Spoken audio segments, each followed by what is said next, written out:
This is the snout that's been modified by Olson Kustom Works. Looks very nice, and we're going to go ahead and get this put on the rest of the blower. And don't forget your solid isolator. I'm just going to put some silicone around here, some blue Loctite on the bolts, and then get it snugged up. Alright, this is how to install the Olson Kustom, I guess it would be the idler pulley for their snout. We got to get this bracket installed here, and the instructions say to shave down this bolt here on the power steering. So I haven't installed the bracket yet to see if this will clear or not. So you want to go ahead and remove, I've already taken it out, your stock idler, get that out of the way, and then this bolt here also needs to get shaved down. So we're going to go ahead and remove all of these 3 water pump bolts, and then I'm going to install the bracket and then on these 2, and then I'll shave this bolt down, and we'll see if that clears the new pulley. Okay, so I've got the bracket here with just the 2 bolts in just to check my clearance. Get this harness out of the way, and as you can see, plenty of room. I cut that bolt about halfway down. So now I will move on to cutting the head of this bolt in half. Okay, got the lower bolt here cut in half, or the head cut in half, I should say. Focus, there we go. So now I'm going to put the stock pulley back on, tighten it down, and then we're going to see if it rubs against that bolt or not. So just like this, I'm going to run it down and then check clearance. Okay, got the pulley on. It's kind of hard to tell, but there is just enough clearance in there. So I think I'm going to call that good. If that pulley ever comes loose, I guess I'll hear it. And then I'm going to grab the Olson Kustom pulley. And get this put on here. The belt routing and the torque specs are all in the instructions provided. But just in case, there it is. Alright, and that's what it looks like when it's all said and done. This, I'm probably going to end up having to move somewhere, but I'll deal with that later.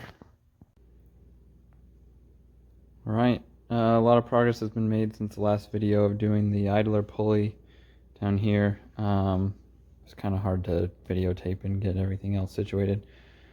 But basically, when you install the adapter plates here on the supercharger, put a thin coat of oil on the gaskets so they can slide around, set the blower on top, line up the bolt holes, and then start your bolts. Once they get almost snug, you can move the plates and line up your ports and then tighten them all the way down. My clearance over here with the fuel pressure regulator, I gotta fix that. I'm gonna end up moving it up because supercharger's right there. Map sensor plug, I'm gonna extend and move the pin over so it matches the one for the LSA. The intake air temp, I'm gonna take off of the 2 brown wires there on the mass airflow. So I'm gonna unpin that, bring it back around. Right now I'm in the process of cutting off the stock injector clips and putting on LSA ones. Another thing to look out for, the steam port. I think I'm going to drill a hole in the fan shroud here and zip tie that out of the way so it doesn't rub on this pulley. Let's see if I can turn it here. There's the part number for the belt I use. This one is very, very, very tight. I had to have someone hold the tensioner while I pushed it on. I feel like it could be about 10 millimeters, maybe 20 longer. So other than that, Also working on getting the throttle body plugs here and the other ones over here. I gotta cut that loom off. I might even pull the blower back off just to clean up my wiring. Here's the MAF, the LS7 style, that'll go in there. I gotta order some intake parts. Got the valve springs, push rods, and rockers on. So good to go there.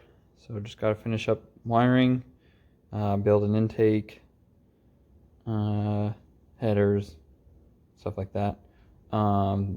The stock V2 brake booster hose is a direct fit.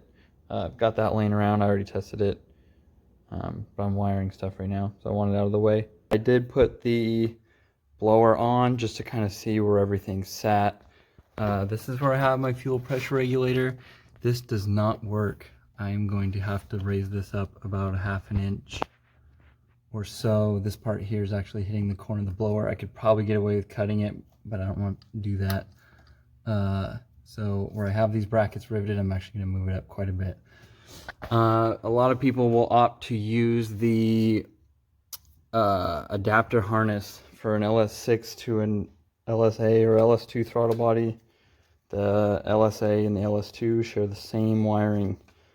Normally the wires for your tach motors are going to come out here on a 2-pin plug, and then your throttle position sensor here.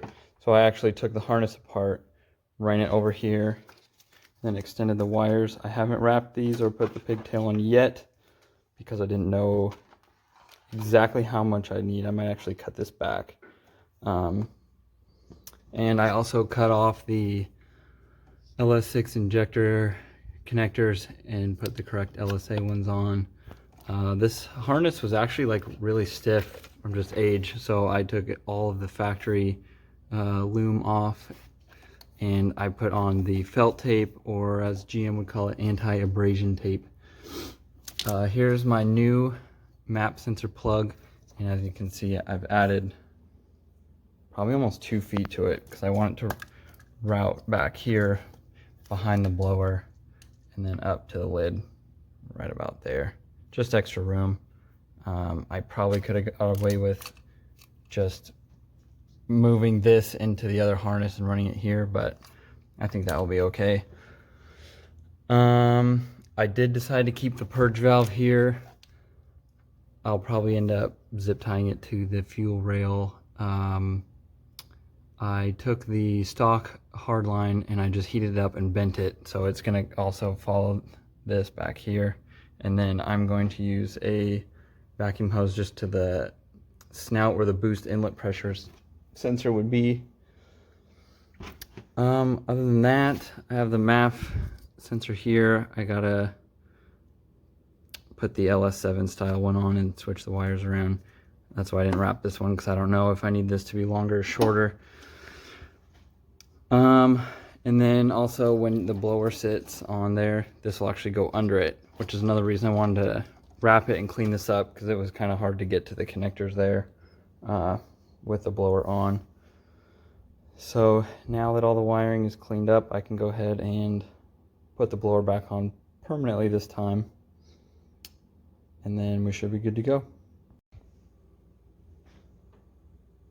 Alright, one thing I forgot to mention in the last video was I took the 2 tan wires off of the MAF sensor plug for the intake air temp, and I routed them up here to a new connector, and that's going to go into the lid, also known as the IAT2.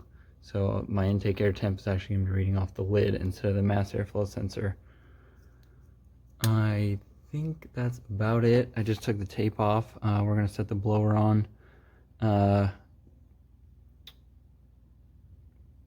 Basically, take the adapters.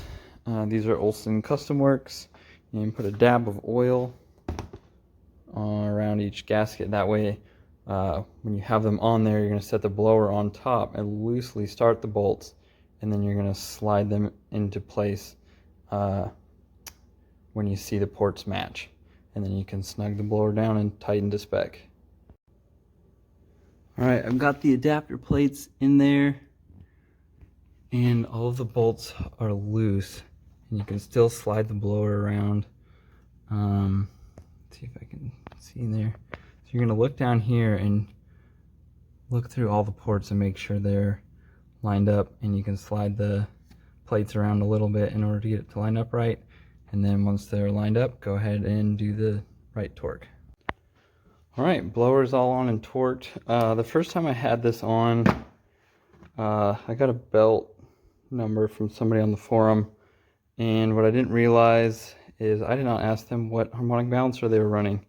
I'm running the PowerBond PB1117SS, which is a tiny bit different in size than the OEM.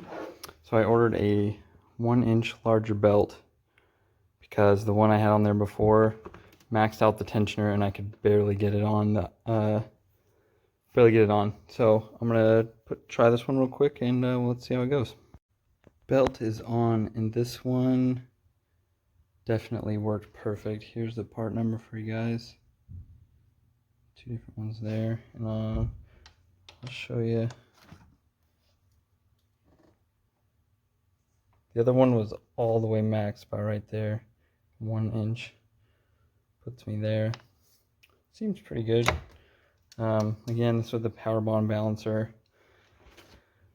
And this one is 102 inches. The last one I tried was 101. So I was trying to be proactive, but I would just wait, and once you get your whole setup, measure with a piece of string what you need.